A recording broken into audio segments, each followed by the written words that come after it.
on a cold October night in Hinsdale, New Hampshire. Three teenagers thought they were about to pull off the perfect Halloween prank on a harmless old lady. They had no idea that the woman behind that window had spent 34 years tracking international terrorists, dismantling espionage networks, and surviving assassination attempts across 5 different continents. When that first rock hit the glass, something awakened inside Eleanor Ashford that she had sworn never to use again. Dormant security systems that had been sleeping for decades suddenly came to life. Infrared cameras rotated into position. Motion sensors began to blink with deadly precision, and the 3 boys who thought they were playing an innocent prank were about to discover that this modest-looking Victorian house was actually a perfectly disguised CIA surveillance bunker. What started as a stupid Halloween joke transformed into a night that would forever change the lives of these teenagers and reveal secrets the American government had tried to bury for over 4 decades. Because Eleanor was not just any ordinary retiree. She was one of the most lethal field agents the agency had ever trained.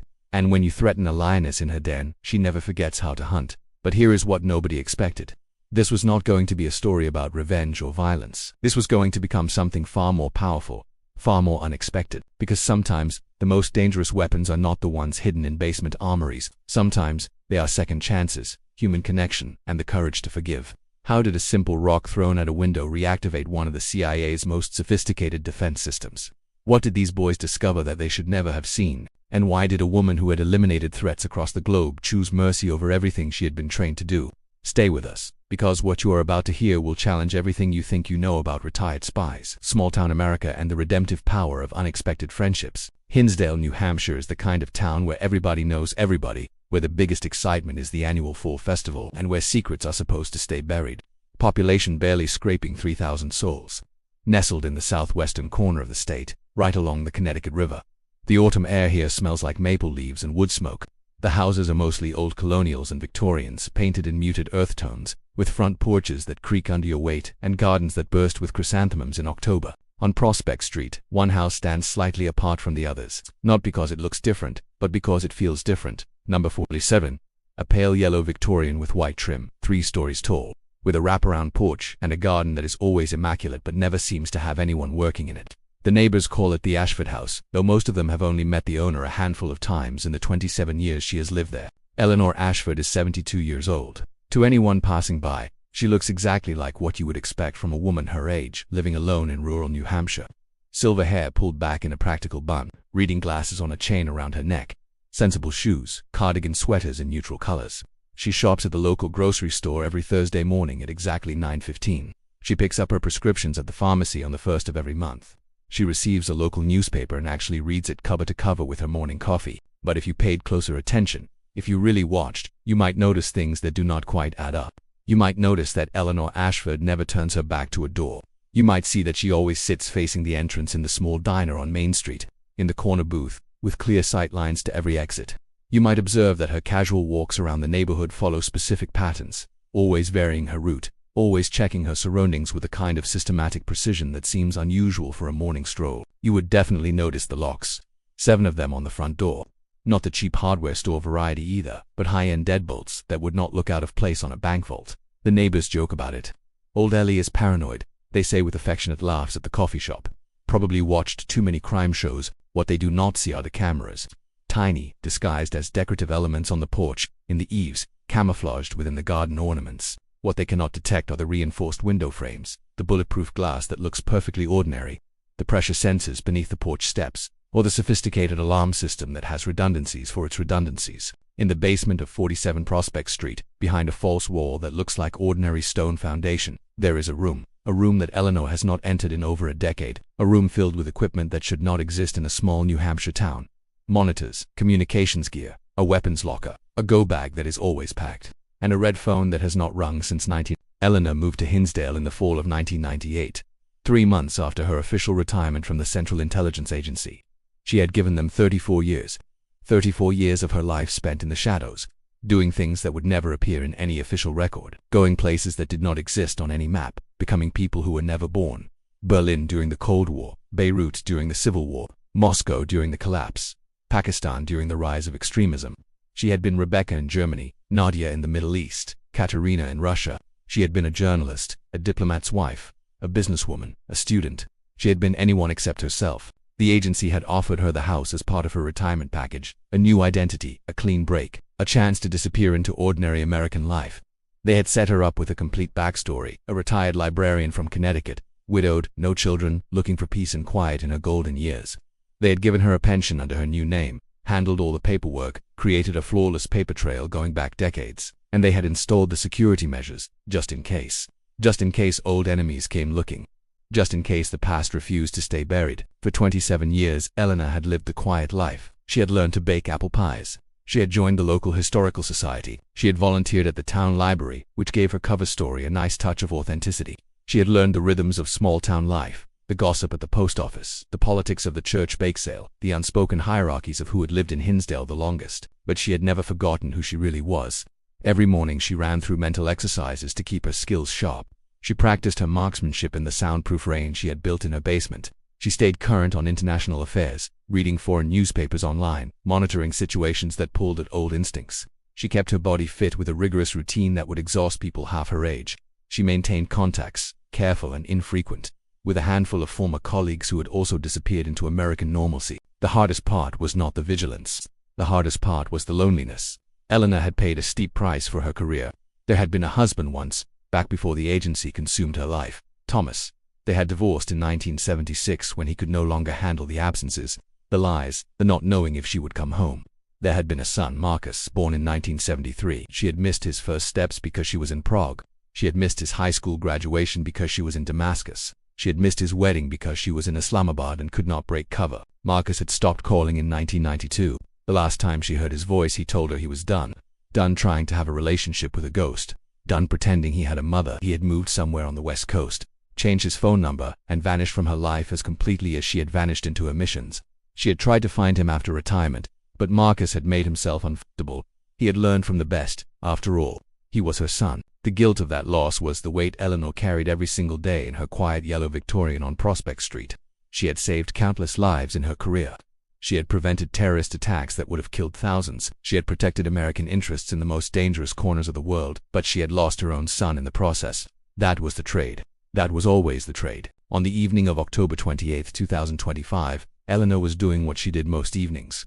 She was sitting in her favorite chair in the living room, a cup of chamomile tea on the side table, reading a biography of Eleanor Roosevelt. The irony of the shared first name was not lost on her. Another Eleanor who had lived a life of service and sacrifice. The grandfather clock in the hallway struck 9. Outside, the temperature had dropped to 42 degrees. A light wind rattled the bare branches of the oak trees lining Prospect Street.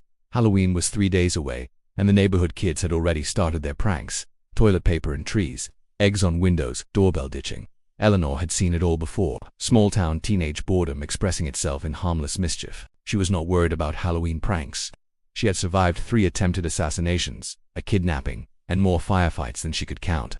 What could possibly happen in Hinsdale, New Hampshire that could threaten her? That was when she heard it. A small sound down. Imperceptibly, the slight scrape of feet on pavement, the shuffle of teenage boys trying to be quiet and failing. Then voices whispering, trying to suppress laughter. Eleanor's entire body shifted. The relaxed posture vanished. Her muscles tensed with the kind of readiness that comes from decades of training. She set down her book without looking, her eyes already scanning the room, calculating angles and distances. She rose from her chair in one fluid motion and moved to the window, staying to the side, never silhouetting herself against the light. 3 figures in the street. Teenagers, by the look of them 17, maybe 16 years old, hoodies and jeans. One of them was holding something rocks. They were picking up rocks from Mrs. Henderson's decorative garden border across the street. Eleanor felt her heart rate increase slightly. Not from fear, from recognition. This was how it started in Damascus. This was the pattern. A distraction. Small projectiles to draw attention, to make you look the wrong way, while the real threat came from another angle. Her mind, trained for decades to see patterns and threats, went immediately into tactical assessment mode. Then she caught herself. These were not Syrian operatives. These were bored teenage boys in Hinsdale, New Hampshire. They were going to throw rocks at her house because she was the weird old lady who never came to neighborhood barbecues. This was not an assassination attempt. This was adolescent stupidity. But old instincts die hard, and when that first rock hit her front window with a sharp crack, something inside Eleanor Ashford switched on that had been dormant for a very, very long time. The sound of that rock hitting glass was like a trigger. 27 years of carefully maintained normalcy evaporated in an instant. Eleanor was no longer a retired librarian. She was a field operative assessing a potential threat. Her mind raced through protocols, response patterns, defensive measures. Without conscious thought, her feet were carrying her toward the basement door. For the first time in over a decade, Eleanor Ashford was going to open that room. The room behind the false wall. The room she had promised herself she would never need again. Because if there was one thing her training had taught her, it was this. When threat patterns emerge, you respond, you assess, you neutralize, you do not take chances. And those three boys in the street had just activated something they could not possibly understand. If you want to know what happens when a decorated CIA field agent's defense systems come back online after 27 years of sleep, then you need to stay with us. Subscribe to this channel right now, hit that like button, drop a comment below, and share this video with someone who loves unbelievable true stories. Because what happens next is going to shock you. These teenagers thought they were just throwing rocks at a window. They had no idea they were about to step into a world that would change their lives forever. Tyler Morrison was 17 years old and bored out of his mind. He had lived in Hinsdale his entire life, and lately it felt like a prison. The same streets, the same faces, the same nothing ever happening.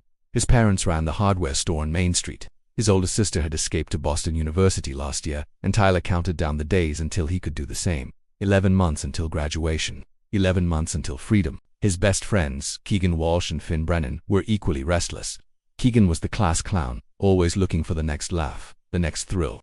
His father was a state trooper, which made Keegan's rebellious streak particularly ironic. Finn was the quiet one, the thinker, but he went along with whatever scheme Tyler and Keegan cooked up. They had been inseparable since elementary school, a trio of boys who had grown up together in a town too small for their ambitions. October 28th was a Thursday night, and they had finished their shifts at the Hinsdale Market, the small grocery store where they all worked part-time. Rather than go home to their respective houses and the mind-numbing routine of homework and Netflix, they had decided to walk around town looking for something, anything, to break the monotony. "We should do the Halloween thing," Keegan said as they walked down Prospect Street, breath visible in the cold air. "You know, like we used to. Scare some people. Harmless stuff." Tyler kicked at a pile of leaves. "We are not 12 anymore. Man, that is kind of lame." "Come on," Keegan insisted. "What else are we going to do? Go home and watch your mom and dad argue about the store inventory. Go home and listen to my dad complain about speeders on Route 12. We have got like 3 days until Halloween. Let us at least have some fun." Finn, walking slightly behind them with his hands in his jacket pockets, spoke up quietly. "The Ashford house. Nobody ever messes with the Ashford house." Tyler and Keegan stopped walking and turned to look at him. Finn shrugged. "I am just saying. That old lady is weird. She never comes out. She has like a million locks on her door. My mom says she is probably paranoid or something. It would be easy. Just throw some rocks at her window, ring the doorbell, run away. She will probably freak out." There was something mean-spirited about the suggestion that made Tyler hesitate, but Keegan was already laughing, already nodding. "Dude, yes, the crazy lock lady. Perfect. Come on, Tyler. When was the last time we did something memorable in this dead town?" Tyler looked at the Ashford house, sitting quiet and still on the other side of the street. Lights on in the living room window. That weird yellow color that made it look old and isolated. Part of him knew this was a bad idea. Part of him knew they should just go home. But the larger part of him, the part that was desperate to feel something other than the crushing boredom of Hinsdale, overrode his better judgment. "Fine," he said, "but nothing crazy, just a few rocks. Scare her a little. Then we run." They crossed the street to Mrs. Henderson's house, where decorative river rocks lined her garden borders. Keegan picked up 3 rocks, each about the size of a golf ball. He handed one to Tyler and one to Finn. "On 3 we throw, then we bolt. Ready?" Tyler felt his heart beating faster. This was stupid. They were going to get in trouble. But the adrenaline was already pumping. The excitement of doing something wrong, something risky. 1. Keegan counted 2, 3. 3 rocks flew through the air. Tyler's missed completely, bouncing harmlessly off the siding. Finn's hit the porch railing with a wooden thunk, but Keegan's throw was perfect. His rock hit the living room window dead center with a sharp, loud crack. For a moment, nothing happened. The boys stood frozen, waiting for a response. Then, almost immediately, something changed. The quality of light inside the house shifted. Not off, but different. And there was a sound, very faint, a kind of electronic hum that seemed to be coming from everywhere and nowhere. "Did you hear that?" Finn whispered. Hear what Keegan was already laughing, high on the thrill. "Come on, let us get out of here before she calls the cops." But Tyler was staring at the house. Something was wrong. The porch lights, which had been a soft yellow, were now much brighter, almost harsh white. And were those cameras? He could have sworn those decorative metal fixtures on the porch were just decoration. But now they looked like they were moving, rotating slowly. "Guys," Tyler said slowly, "something is weird." "You are weird," Keegan shot back, still laughing. "Let us go." But But then every light in the Ashford house came on at once, not gradually, all at once. Every window blazing with light. The porch, the upstairs windows, even the basement windows that Tyler had never noticed before were suddenly illuminated from within. What the hell? Keegan's laughter died. The electronic hum got louder. And then, impossibly, they heard a voice. A woman's voice, clear and calm, coming from somewhere they could not identify. You have 10 seconds to move away from the perimeter. This is your only warning. The three boys looked at each other, genuine fear replacing their earlier bravado. The voice did not sound like an old lady. It sounded like something from a movie. Official, military, dangerous move. Tyler shouted, but Keegan, always the one who pushed things too far, did not run. Instead, he stepped closer to the house. What are you going to do, old lady? Call the police. It was just a rock. Keegan, come on. Finn was already backing away. Tyler grabbed Keegan's arm. Dude, let us go. This is not funny anymore. That was when the outdoor speakers activated. 4 of them mounted on each corner of the house, hidden until now. The woman's voice came through again, louder this time, with absolute authority. You in the red hoodie. Keegan Walsh, son of Michael Walsh, lives at 143 Elm Street. You are 17 years old.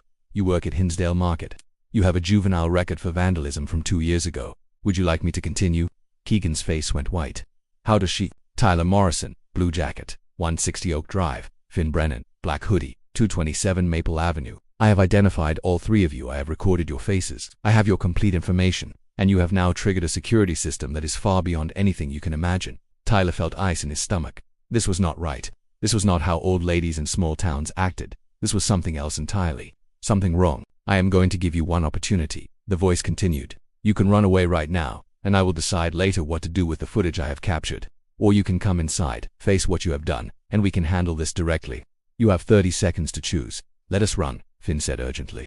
Let us just run right now. But Tyler was thinking, if they ran, this woman, whoever she really was, had their information. She had their faces on video. She could go to the police. She could go to their parents. His father would destroy him. Keegan's dad was a state trooper, for God's sake. This could ruin everything. If we run, Tyler said slowly. She has evidence. She can nail us anytime she wants. But if we go in, maybe we can explain. Maybe we can apologize, and she will delete the footage. Are you insane? Keegan hissed. You want to go inside the crazy lady's house. You wanted adventure, Tyler shot back. You wanted something memorable. Well, congratulations. The voice came through the speakers again. 20 seconds. Tyler made a decision. He started walking toward the house. After a moment's hesitation, Finn followed. Keegan stood alone in the street for a few seconds, then cursed under his breath and jogged to catch up with them. As they approached the front porch, the 7 locks on the door began clicking open, one by one, with mechanical precision. The door swung inward on its own, revealing a warmly lit entryway that looked completely normal. Hardwood floors, a coat rack, a small table with a bowl for keys. Nothing threatening, nothing scary. But the voice, when it came again, had changed locations. Now it was coming from inside the house.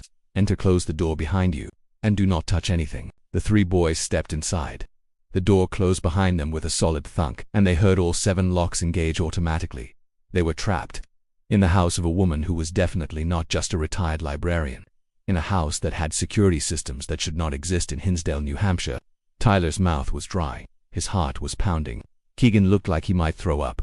Finn was scanning the hallway with wide eyes, probably cataloging every detail in case they needed to escape. Then Eleanor Ashford appeared at the end of the hallway. She looked exactly like the old lady they had seen occasionally around town. Silver hair, cardigan sweater, reading glasses. But the way she stood, the way she moved, the look in her eyes, there was nothing frail or old about it. She looked at them with the kind of assessment that made Tyler feel like he was being X-rayed. Sit down, she said, gesturing to the living room. We need to have a conversation. And trust me, boys, this is going to be the most important conversation of your young lives. As they filed into the living room, Tyler noticed details he had not seen from outside.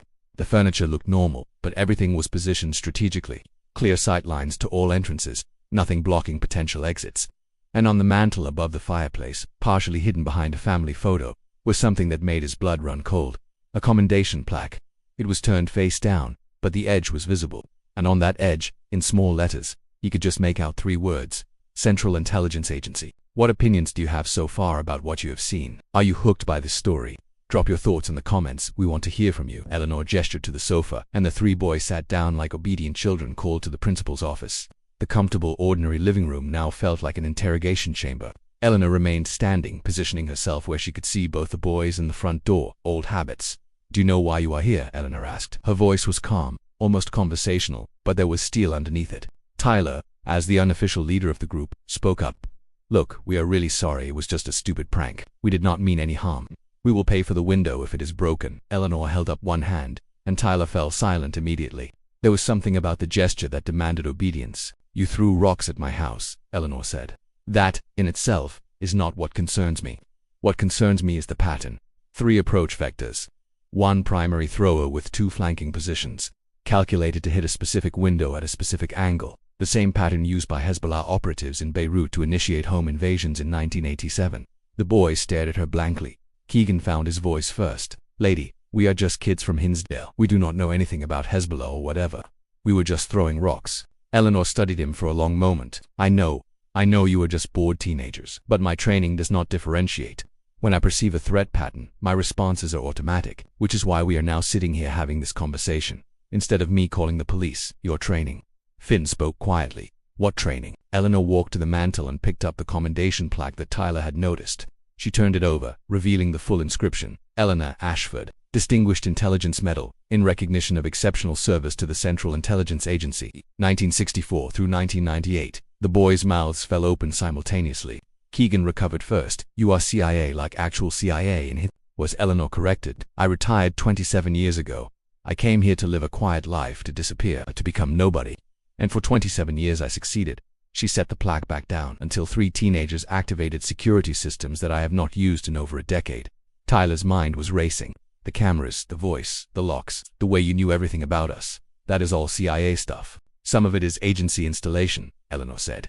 Part of my retirement package. They set me up here with a new identity and security measures in case old enemies came looking. But most of it is custom work I did myself over the years.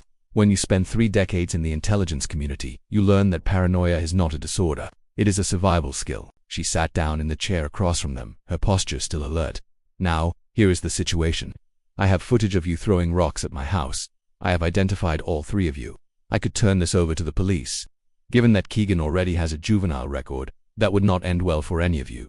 Keegan's face flushed with anger and shame. How do you know about that? Facial recognition tied into municipal databases, Eleanor said simply. It took about 90 seconds. Technology is remarkable these days. So what do you want? Tyler asked. Why did you make us come inside instead of just calling the cops? Eleanor leaned back slightly, studying them. Because when I looked at your faces on my monitors, I saw something. I saw 3 boys who were desperately bored in a small town. 3 boys looking for something that makes them feel alive. 3 boys who made a stupid mistake but who are not malicious. Am I wrong? The boys glanced at each other. Finally, Tyler shook his head. No, you are not wrong. I thought so.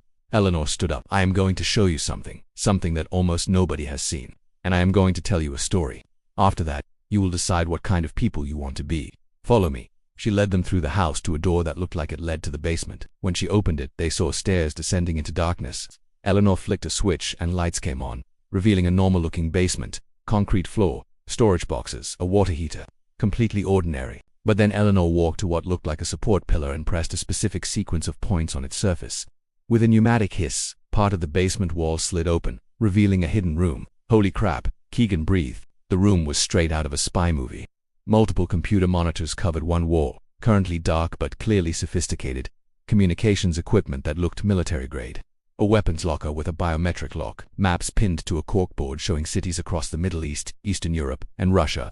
And in the center of the room, a desk with file folders that had official-looking stamps and classifications on them. This is my past, Eleanor said quietly.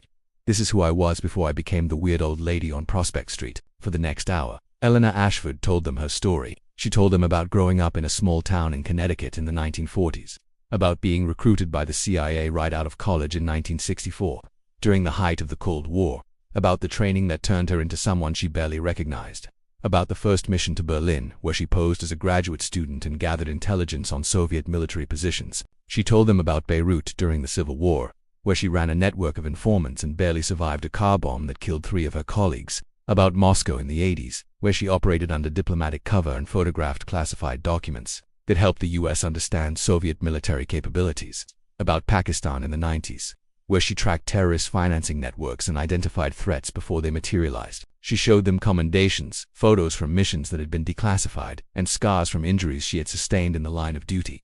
A knife wound from Damascus, a bullet grazed from Prague, burns on her hands from a fire in Istanbul. But then her voice changed when she talked about the cost.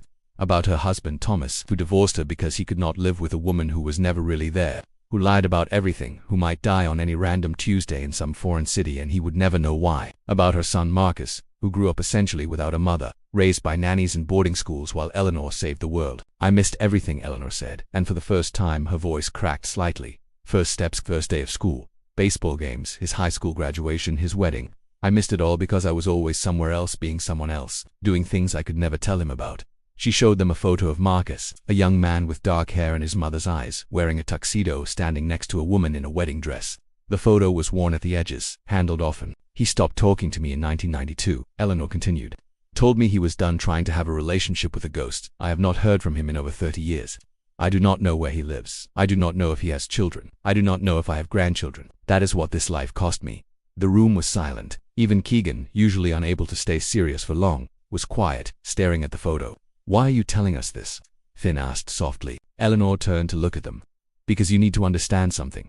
Every choice has consequences. Tonight you chose to throw rocks at a stranger's house for entertainment. It was a small choice, a stupid teenager choice. But it led you here, to this moment, where you are learning things you cannot unlearn. She walked back to the desk and picked up one of the files.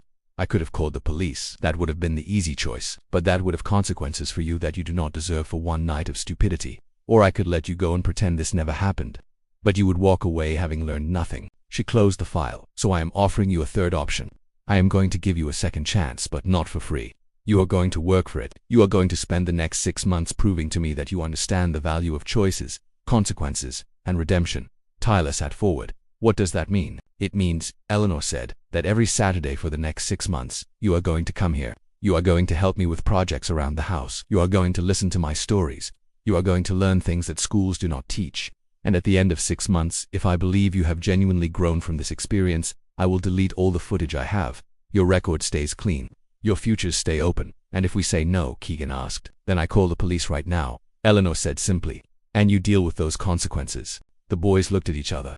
Tyler knew they did not have a real choice, but oddly, part of him did not want to say no anyway. There was something compelling about this woman, about her stories, about the life she had lived.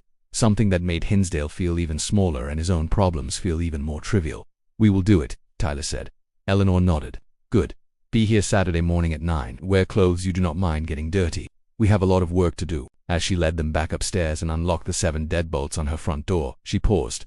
One more thing. Everything you have seen tonight is classified. You do not talk about it with your parents. You do not talk about it with your friends. You especially do not post about it on social media. If you violate that trust, the consequences will be severe. Are we clear? Clear, all 3 boys said in unison. As they stepped out onto the porch into the cold October night, the house's lights returning to normal behind them, Tyler felt like he had just lived through something impossible. They walked in silence until they were several blocks away. Finally, Keegan spoke. Did that actually just happen? Yeah, Tyler said. That actually just happened. We just met a real CIA agent, Finn said, his voice full of awe, in Hinsdale, New Hampshire. A real actual spy. Tyler looked back at the yellow Victorian house, now looking completely ordinary again. We threw rocks at the wrong house. Best worst decision we ever made, Keegan said, and for once, Tyler agreed with him completely. Thank you so much for staying with us this far. Your time and attention mean everything to us, and believe me, the best is absolutely still to come. The transformation these boys are about to experience will leave you speechless. The first Saturday morning, Tyler, Keegan, and Finn showed up at Eleanor's house at exactly 9 o'clock. They were nervous, not sure what to expect. Would she actually teach them spy stuff? Would she just make them do yard work and lecture them? Would this be punishment or something more? Eleanor opened the door before they could knock. Punctual good come in. She led them to the kitchen where she had coffee brewing and a plate of homemade muffins on the table. The domestic normalcy felt surreal after what they had seen in her basement. Eat, she commanded. We have a long day ahead. Over muffins and coffee, which the boys tried to drink despite not really liking coffee because it felt like the adult thing to do, Eleanor laid out the plan. I am 72 years old, she said. This house is too big for me to maintain alone. The garden needs work before winter sets in. The gutters need to be cleaned. The basement needs organizing. These are real tasks that need doing. But while we work, we will talk. You will ask me questions. I will tell you stories. And maybe, if you prove yourselves trustworthy, I will teach you some skills. Skills like what? Keegan asked. Situational awareness, how to read people, how to spot danger before it finds you, how to make decisions under pressure, how to think strategically. She sipped her coffee. These are not just spy skills, these are life skills. Skills that will serve you whether you go into intelligence work or become a teacher or run a hardware store. Tyler felt that last comment was aimed directly at him. She had researched them thoroughly. She knew everything about their families, their lives, their likely futures. They started with the garden. Eleanor showed them how to properly prepare flower beds for winter, how to trim back perennials, how to protect vulnerable plants. But while they worked, she told them about her first mission in Berlin. "I was 23 years old," she said, kneeling beside Tyler as they spread mulch around the roses. "Fresh out of training, terrified, they sent me to Berlin, posing as an American graduate student researching post-war architecture. My real job was to photograph Soviet military installations and identify KGB agents operating in the western sectors." "Were you scared?" Tyler asked. "Every single day," Eleanor admitted. "Fear is not the enemy. Fear keeps you alert. Fear keeps you alive. The trick is not to eliminate fear but to function despite it." She told them about the night she almost got caught, how she had been followed by a Soviet agent after a dead drop, how she had used her training to evade him through the streets of Berlin, using reflections in windows to track him, using crowds to break line of sight, using pre-planned escape routes, how she had made it back to her apartment with seconds to spare. "The most important thing they taught us," she said, "was to always have a plan, and then have a backup plan, and then have a backup for your backup. Never let yourself get trapped with no way out." Over the following Saturdays, the boys learned more than they had learned in years of school. Eleanor taught them how to read body language, how to spot when someone was lying, how to control their own tells. She taught them memory techniques that she had used to memorize documents she could not photograph. She taught them how to navigate using landmarks in dead reckoning when you did not have GPS or maps. But she also taught them about consequences and morality. One Saturday in mid-November, as they were organizing boxes in her attic, Keegan asked the question they had all been wondering: "Did you ever have to kill anyone?" Eleanor stopped what she was doing. She was quiet for a long time. Finally, she nodded. "Yes." "How many?" "I am not going to tell you that," she said firmly. "Not because it is classified, but because it is not something I am proud of. Every single one was in defense of my life or someone else's life. Every single one was necessary. And every single one haunts me." She sat down on an old trunk. "That is what movies and TV shows get wrong. They make it look clean, heroic, justified. But taking a life, even when it is necessary, even when it is righteous, it costs you something. It takes a piece of your humanity. You never get that piece back." The boys sat down around her. Even Keegan was serious now. "The first time was in Beirut in 1983, Eleanor continued, her voice distant. "A man broke into the safe house where I was operating. He had a gun. He was going to kill me and take the intelligence I had gathered. I shot him twice. He died in about 90 seconds. I held his hand while he died. He was 26 years old. He probably had a family. He probably thought he was doing the right thing for his cause. But you had no choice," Tyler said. "No," Eleanor agreed. "I had no choice. But that does not make it easier to live with. That is the point I am trying to make to you. Life is full of situations where you have no good choices, only less bad ones, and you have to live with whatever you choose." She looked at each of them in turn. "You three threw rocks at my house. It was a stupid choice, but it was not evil. You did not set out to hurt anyone. You were just bored kids looking for entertainment. Now imagine if you had broken that window and a shard of glass had flown inside and cut someone. Imagine if I had a heart condition and the shock had triggered a heart attack. Imagine if I had grabbed a gun and come outside and there had been a tragic misunderstanding." "We did not think about any of that," Finn said quietly. "Exactly," Eleanor said. "You did not think. Most terrible things in this world do not happen because people are evil. They happen because people do not think about consequences. They do not imagine all the ways things can go wrong. That is what I want you to learn from this experience. Think, always think, before you act. Imagine the consequences. All of them." As November turned into December, something shifted in the relationship between Eleanor and the boys. They stopped seeing her as the weird old lady or even as the intimidating ex-spy. They started seeing her as a person who had lived an extraordinary life but who carried extraordinary burdens. She told them about the missions that succeeded and saved lives. The terrorist plot in Athens that she had helped uncover that would have killed hundreds. The Soviet spy ring in Washington that she had helped expose. The weapons smuggling operation in Pakistan that she had disrupted. But she also told them about the missions that failed. The agent she had recruited in Damascus who had been exposed and executed because of a mistake she made. The intelligence that she had gathered that arrived too late to prevent a bombing. The times she had been wrong, and people had died because of it. "I am not a hero," she told them one cold December afternoon as they sat in her living room drinking hot chocolate after cleaning out the gutters. "I am someone who did a job.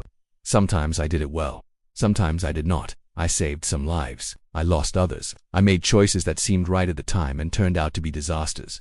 That is what a real career in intelligence looks like. It is not glamorous. It is not clean. It is messy and complicated and morally ambiguous." Tyler found himself thinking about his own future. His plan had always been to escape Hinsdale, go to college somewhere big and exciting, and never look back. But listening to Eleanor's stories, he realized that running away from your problems did not actually solve anything.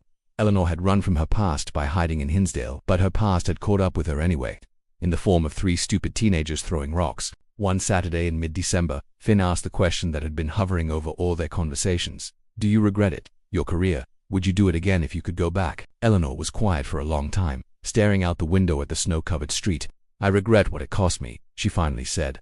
I regret losing my son. I regret the relationships I could not have, the normal life I sacrificed. But do I regret the work itself? No, I believe I made a difference.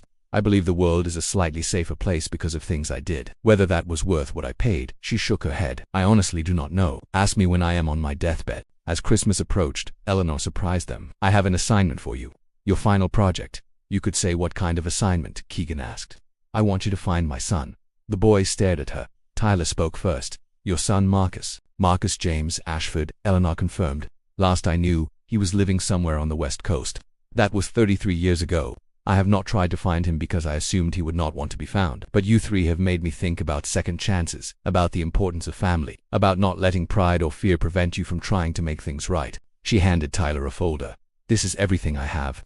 His last known address from 1992, his social security number, his date of birth. Use the internet. Use social media. Use whatever resources you have. Find him, and if you find him, her voice caught slightly, find out if he would be willing to talk to his mother.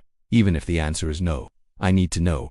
The boys took on the challenge with an intensity that surprised even themselves. They had learned so much from Eleanor over the past months. Now they had a chance to give something back. Tyler used genealogy websites. Finn scoured social media platforms. Keegan surprisingly turned out to be brilliant at finding public records and cross-referencing databases. Over the course of 2 weeks, working together every evening after school, they pieced together Marcus Ashford's life. He had moved to Portland, Oregon in 1993. He had changed his name to Marcus James, dropping the Ashford surname, a sign of how completely he had wanted to separate from his mother. He had become a high school history teacher. He had married a woman named Lisa. They had 2 children, a daughter and a son, now in their 20s. And here was the most remarkable part. Marcus James taught a unit on the Cold War.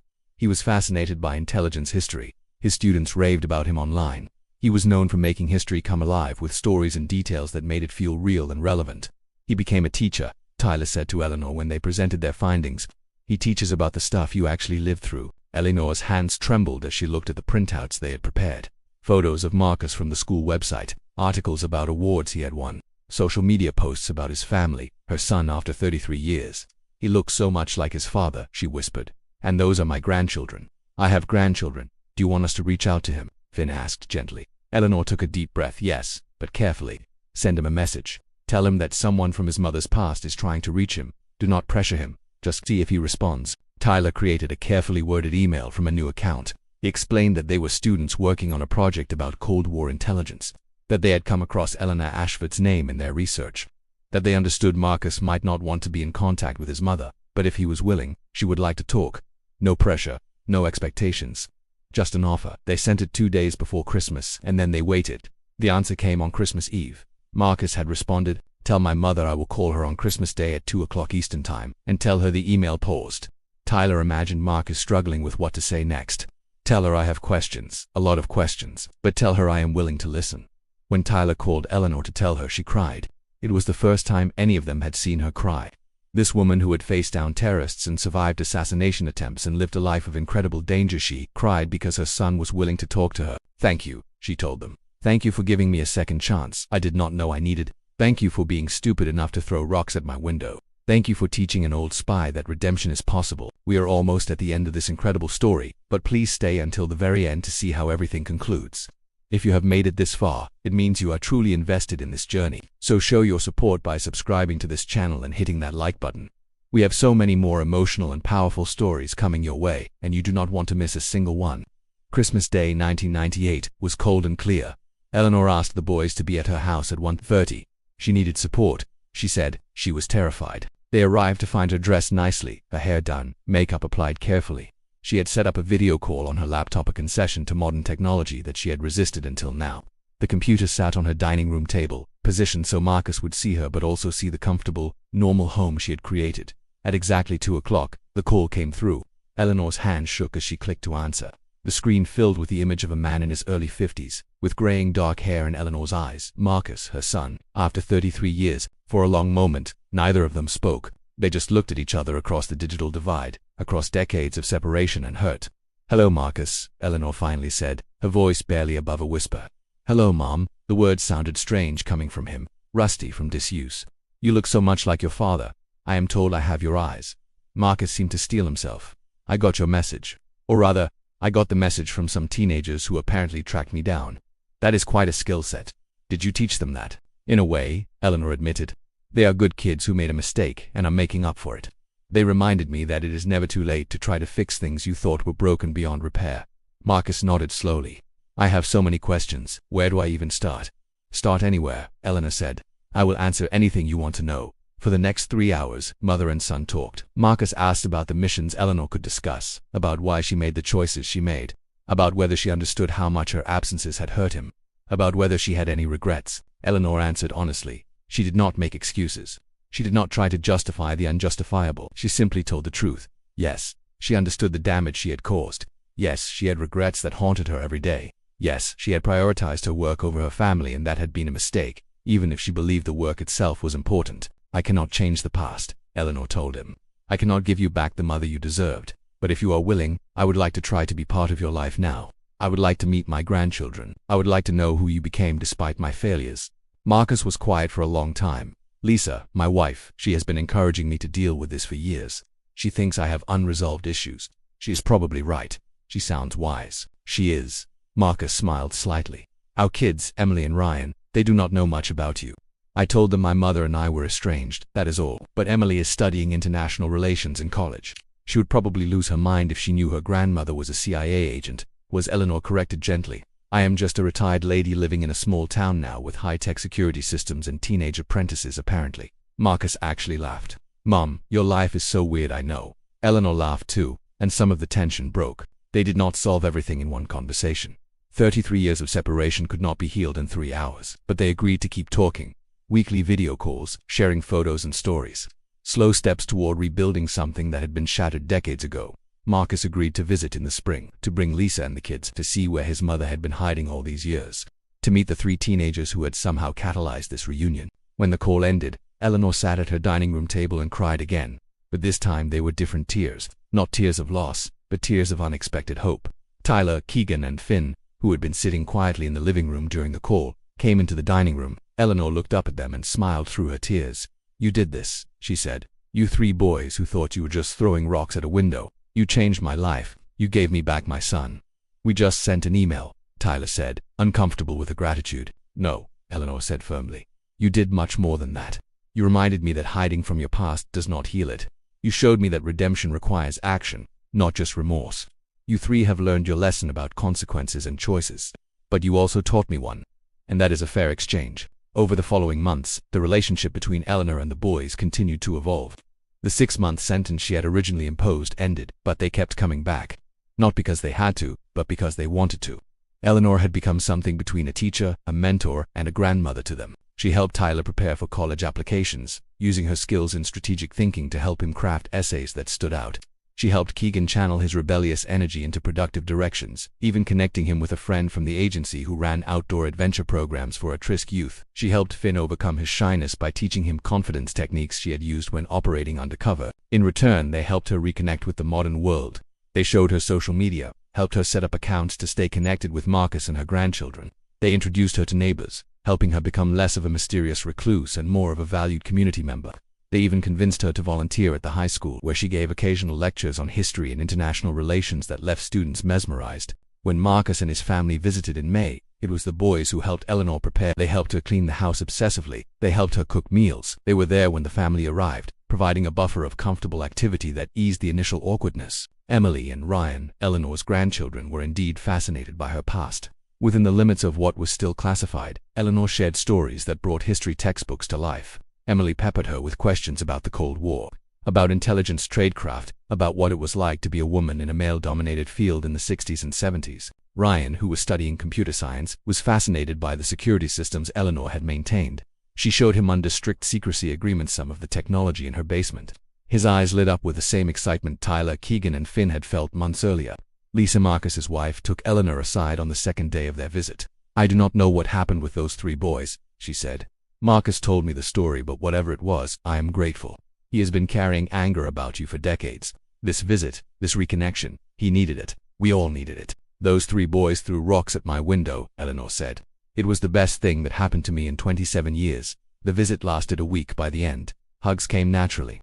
Plans were made for Eleanor to visit Portland in the fall. Promises were extracted that she would attend Emily's graduation next year.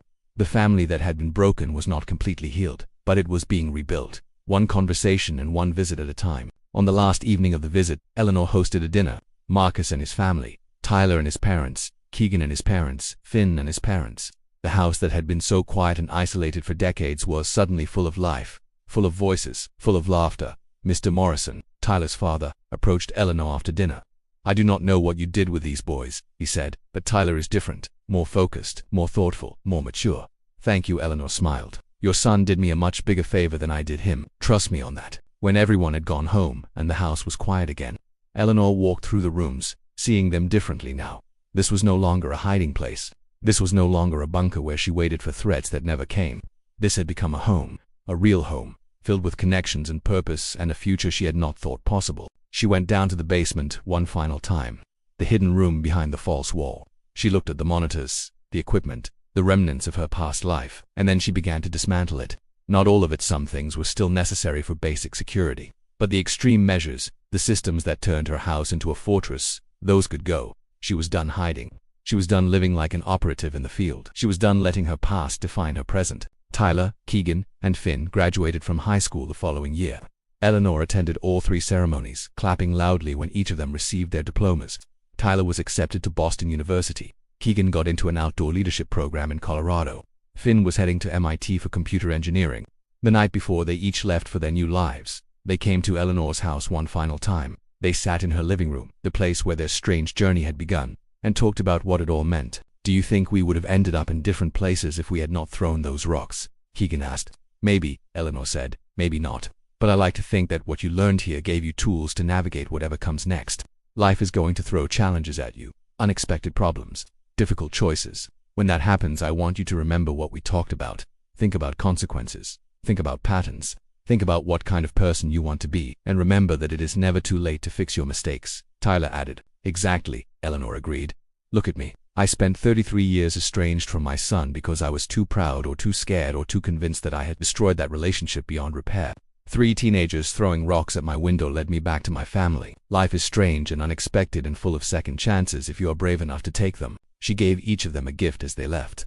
To Tyler, a compass that had been with her on missions across 3 continents, to help you find your way, even when the path is not clear. To Keegan, a leather journal embossed with his initials, to record your adventures, so you never forget where you have been and what you have learned. To Finn, a photograph of the 3 of them with Eleanor, taken earlier that summer, to remember that family is not just who you were born to, sometimes it is who you choose. Years later, Tyler would tell people that the most important lesson he learned in high school did not come from a classroom. It came from throwing a rock at the wrong house and meeting a 72-year-old retired spy who taught him what consequences really meant. Keegan would say that the best mentorship program was not some formal organization, but Saturday mornings spent cleaning gutters and listening to stories from a woman who had actually lived history. Finn would credit his success in tech security to an afternoon in a basement, looking at systems designed by someone who understood that security was not about building walls but about thinking strategically about risks. And Eleanor would say that redemption came from the most unexpected place, from 3 boys who made a mistake and were brave enough to accept the consequences, from a son who was willing to forgive, from a small town in New Hampshire that became, finally, truly, a home. The yellow Victorian house on Prospect Street no longer felt empty. Neighbors stopped by for coffee. Marcus and his family visited every few months. Tyler, Keegan, and Finn called regularly, updating Eleanor on their lives, asking for advice, sharing their triumphs and struggles. The locks were still there, 7 of them. Old habits died hard, but now they protected not secrets and paranoia but something far more valuable. They protected a home filled with second chances, unexpected connections, and the proof that it is never too late to change your story. On October 28th, every year, Eleanor bakes muffins. She invites Tyler, Keegan, and Finn to visit if they are in town. They sit in her living room and laugh about the night 3 stupid teenagers threw rocks at a window and accidentally woke up more than just security systems. They woke up the possibility of redemption, and that, more than any mission she completed, any intelligence she gathered, any threat she neutralized, was Eleanor Ashford's greatest accomplishment. She learned that the bravest thing you can do is not survive a firefight or evade enemy agents or complete an impossible mission. The bravest thing you can do is admit your mistakes, forgive others theirs, and believe that tomorrow can be different than yesterday. In Hinsdale, New Hampshire, in a yellow Victorian house on Prospect Street, a former spy found something more elusive than any target she had ever tracked. She found peace, she found family, she found home, and it all started with 3 rocks hitting a window. So, what did you think of Eleanor's incredible journey from isolation to redemption? From a life lived in shadows to one filled with light, connection, and family. This is the power of second chances, the importance of consequences, and the unexpected ways our lives can change when we are brave enough to face our mistakes. We want to hear from you. Drop a comment below telling us what you thought of this story. Tell us your name, what city and state you are watching from, and whether you believe in the power of second chances. Have you ever had a moment where a mistake led to something unexpectedly positive? Share your story with us. If this story touched your heart, if it made you think about your own choices and consequences, then please subscribe to this channel and hit that notification bell. We have so many more incredible stories like this one coming your way, stories that will make you laugh, cry, think, and believe in the resilience of the human spirit. And do not forget to check out the next recommended video appearing on your screen right now. Click it and continue this journey with us, because every story we tell is a reminder that life is complicated, beautiful, and full of unexpected possibilities. Thank you for being here. Thank you for listening. And remember, it is never too late to throw a rock at the wrong window and discover that sometimes mistakes lead to the most important moments of your life.